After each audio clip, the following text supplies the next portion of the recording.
Now, some of you all in the radio listening audience may have heard the word intervention, but you don't know what it is. An intervention is when persons who care about you come in to your life unexpectedly at a time that's very crucial and challenge you and let you know that we all know you are using whatever it is. For me, it was drugs and alcohol. And they went around the circle and they all told me how at some time or other that my behavior was rather skewed. My behavior was offbeat. They told me that if I did the right thing, everything would be all right. They went around the circle and they told me if I did the right thing, everything would be all right. Basha, I noticed one day when you were at my house. I noticed one day when you were at the church. I noticed one day when you were in my office. I noticed one day when we were out to lunch.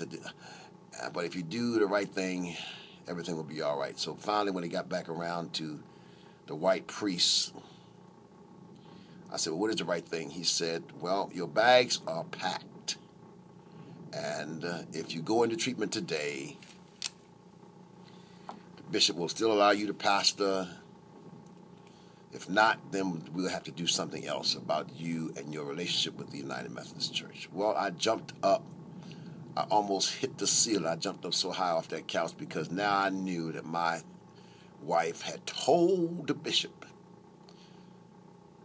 But there was a sense of relief and fright because the cat was now out of the bag. And that day, my best friend,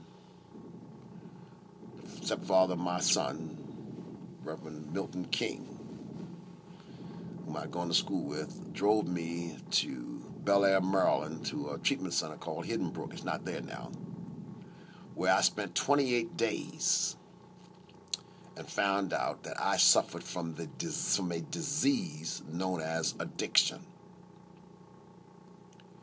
And from that intervention, God has allowed me to be in recovery. From that day, it was a Friday the 13th of October, 1988, until today, God has allowed me to be drug and alcohol free for 25 years.